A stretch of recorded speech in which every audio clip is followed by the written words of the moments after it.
Thank you very much. Hi, everybody. Okay, so now I'm just going to invite you into a moment of silence. In this moment, I'm going to be praying. And I'm praying because I want to make sure that whatever I tell you is what you need to hear. So go ahead and settle yourself, find your breath. And as you breathe deeply, just pay attention to what your heart is doing. Relax your shoulders, the muscles you're sitting on. Make sure your belly is moving.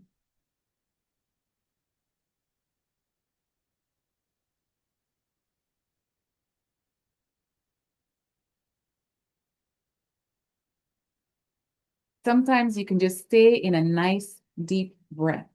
So I'll start this by saying, tonight you're here because what I've been doing every month is having a conversation with a few friends, you, and I pray that you continue to invite others along. This particular month as heart health, as a chiropractor, people will ask, well, why would I even have a conversation centered around the heart? And so what I would say is that there are 5 principles that I will go over shortly.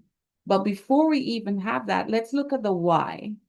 So wherever you have a nerve in your body, and most people come to me because they come to our office because there's a pain. There's pain somewhere.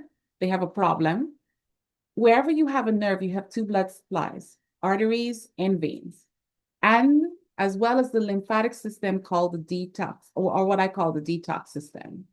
So pain is a red flag. All right, so here we go. We have a nerve. So you come in, there's pain, you have a nerve. That nerve has 2 blood supplies, an artery and a vein, as well as a detox system called the lymphatic system. And the role of the lymphatic system is to flush away the gunk that sits outside of the lymphatic system, outside of the circulatory system, the arteries and the vein. So I would like to say it's important for you to understand this about the heart. Imagine your fist, and the left side for women's a little center of their chest, but just about a fist size, and is divided into 4 chambers. And those 4 chambers have 4 valves that make sure that blood moves back and forth. That system is regulated a little bit by the brain. The brain tells the body when it wants to move blood, when it wants oxygen. But the major long-term system that regulates blood pressure is not the heart, it's the kidneys. The kidneys are responsible for your blood pressure. So when a person comes into me with pain, low back pain, or inflammation that's not moving well throughout their body, we want to know why. And so I have to have a heart conversation.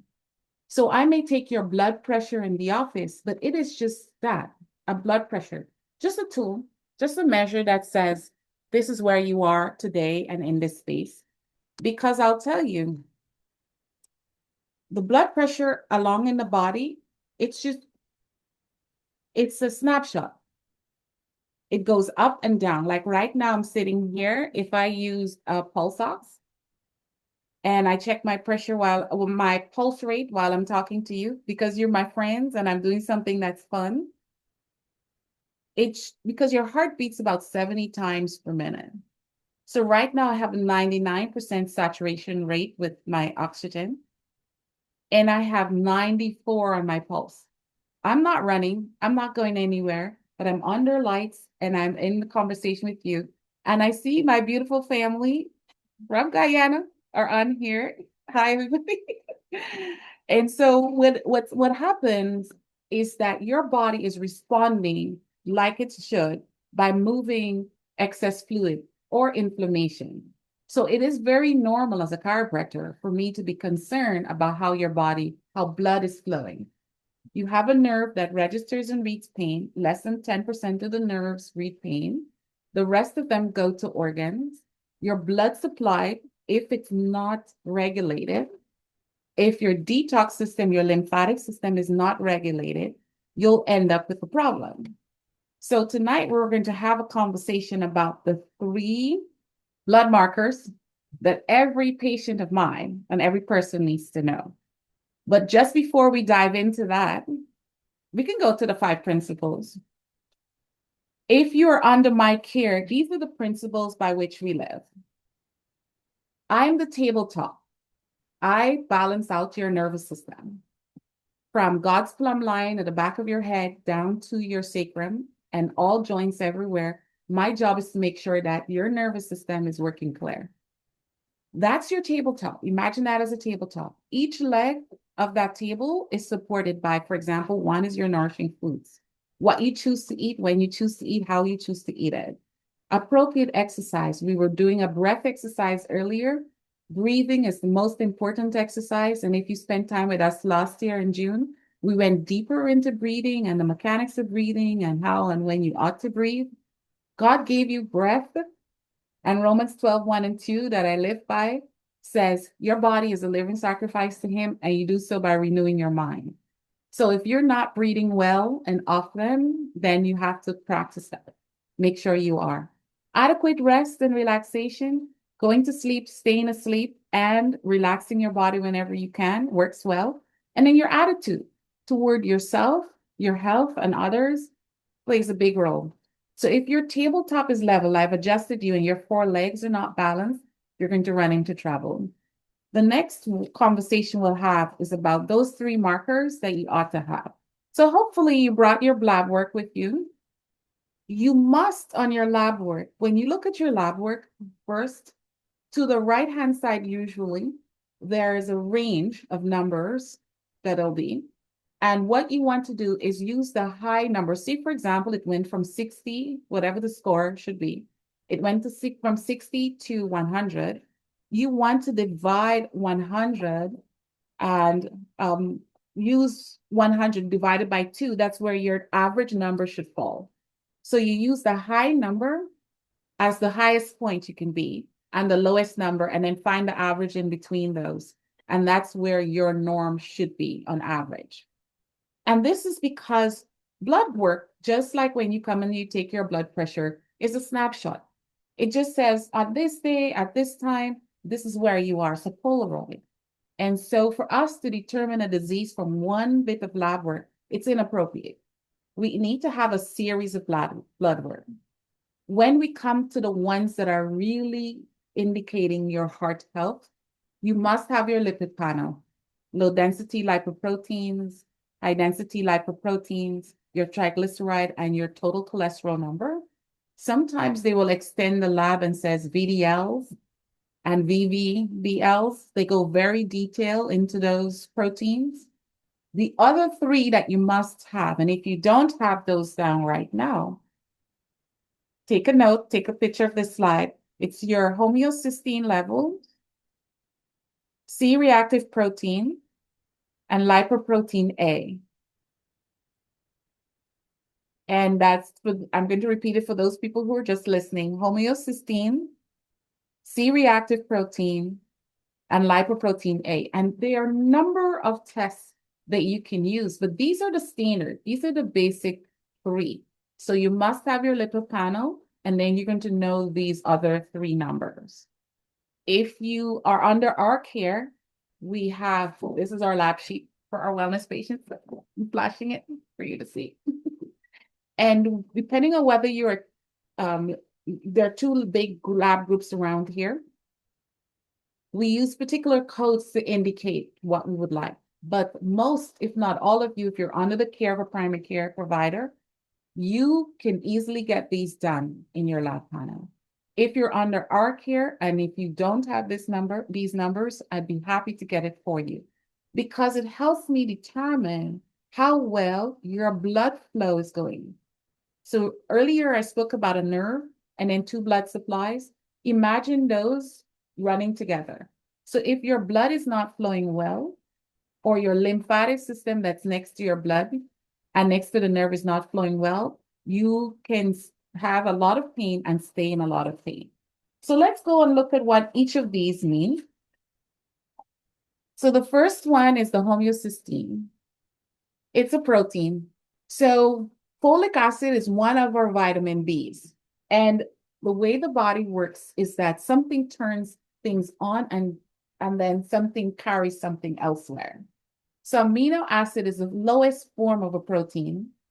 This particular homocysteine We know that if the thing that moves it along, that carries it throughout the body, the protein being carried around, if you have a folic acid deficiency, if your B vitamins are low, your functionally for us, your homocysteine levels will be high.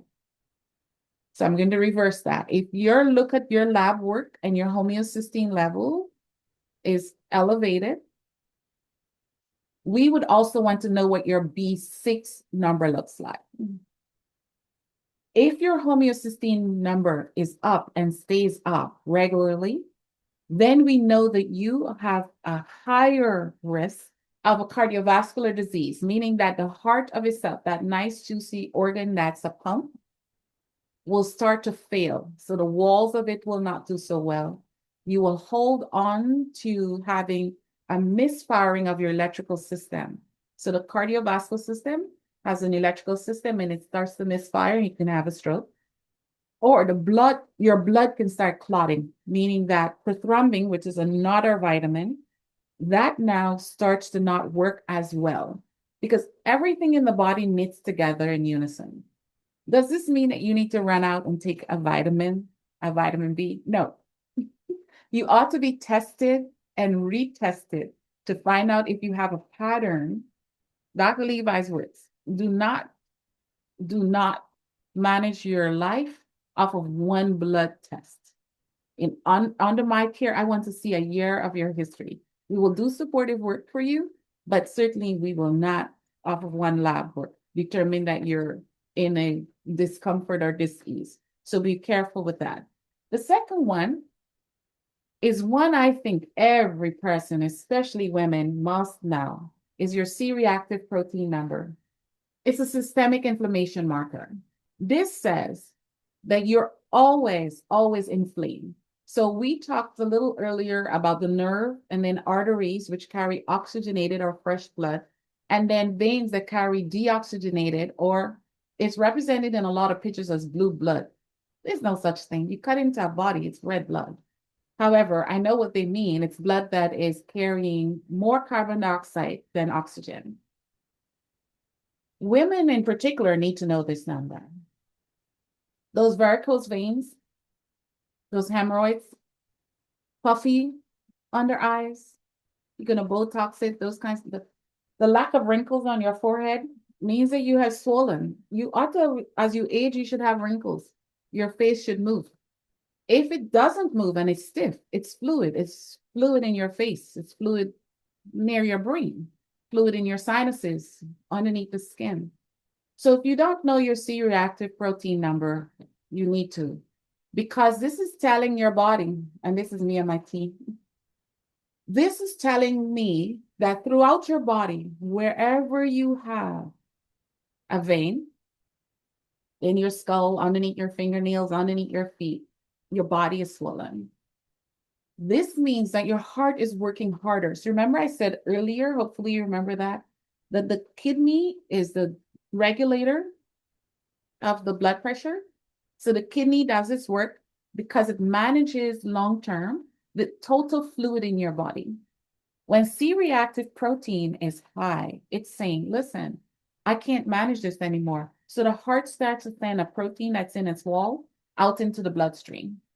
So that's like if somebody's running out in the street and putting a flag up for you and saying, be careful, wait, hold a minute, don't do this anymore. I need help. I need help. Here's the third one. This is the one that sometimes saddens me because when I see it on people, I know it's not your fault when it's elevated. This is from your genetics. So I said earlier in the lipid panel, it'll show you your cholesterol if you're looking at your labs. And not sure we reminded you to bring your labs with you, but when you look at your lipid panel, it ought to say cholesterol triglycerides. And I'll go back and explain that in a moment. But cholesterol triglycerides, like HDLs, low density lipoproteins, HDLs, high density lipoproteins, and then VDLs they may have on there. If your doctor is not regularly checking your lipoprotein A and you are genetically, and you don't know if you have a history of cardiovascular disease or atherosclerosis where your body hardens cholesterol, Even if you're vegan, your body will produce cholesterol because it comes from the liver. And that cholesterol throughout the body is designed to make sure that repair that happens in the body is on one side. It's like orange cones on the road. So if your lipoprotein is lipoprotein A rather, sorry, is elevated, that means that your genetic wiring puts you at a greater risk for inflammation, for clotting, for pain, for heart destruction, for kidney malfunction, for brain decay. Because the brain says to the body, I want oxygen, and it tells the kidney, pump more fluid, clean it up through the lungs, and then the heart keeps pumping it throughout.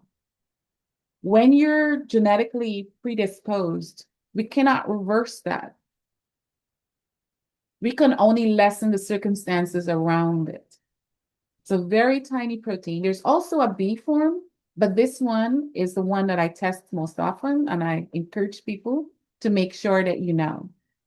So homocysteine, right? C-reactive protein and lipoprotein A. If I have to be biased, I would say that in my decades of doing this work, men tend to be elevated more homocysteine, women more C-reactive protein, but both equally lipoprotein A. So sometimes doctors may lean toward doing one particular test. I know on this webinar tonight, you are both men and women. And so I would encourage you to get all three. Make sure that you get all three.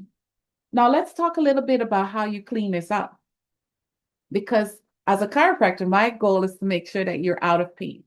I realign your spine, and now we get to the nourishing foods. So here are some of them.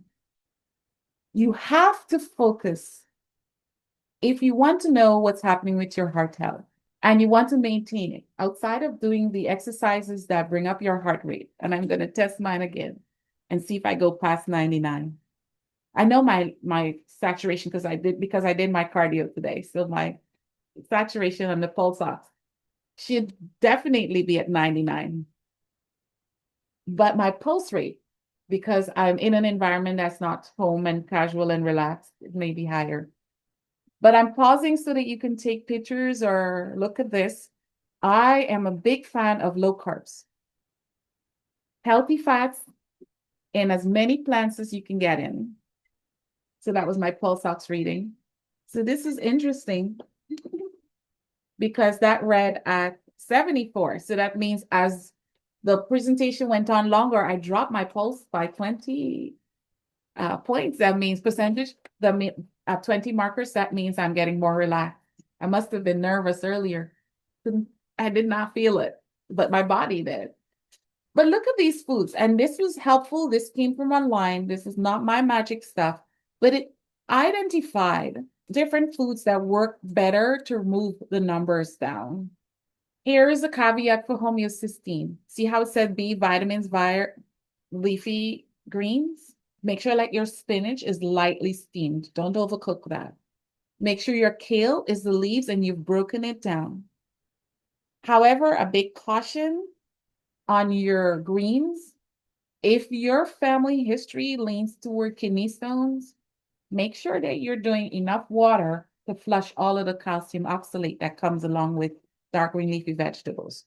Because you can very well come to my office in pain and you have passed the kidney stone or you have a kidney stone, which is an aggravation for the kidney, and your blood pressure will be aggravated. And not everybody can tell what a kidney stone looks like. They just know that it feels like, because they just know that it's really bad pain that may come worse and then leave. C-reactive protein cruciferous vegetables include your broccolis, right? Brussels sprouts. See your berries and nuts. I'm huge on walnuts. A little further down, when you look for the best foods to incorporate, they list out those healthy fats and nuts. And then notice they have fatty fish, salmon, and mackerel on there. You can also add a little bit of sardines for omega-3 fatty acid, but you have to make sure that you're getting sardines with the bone. I did not say high protein. I said low carbs, healthy fat, and plant-based as much as possible. So a cardiac diet looks very Mediterranean. So if culturally and ethnically you do not eat this way, you might have to make an adjustment.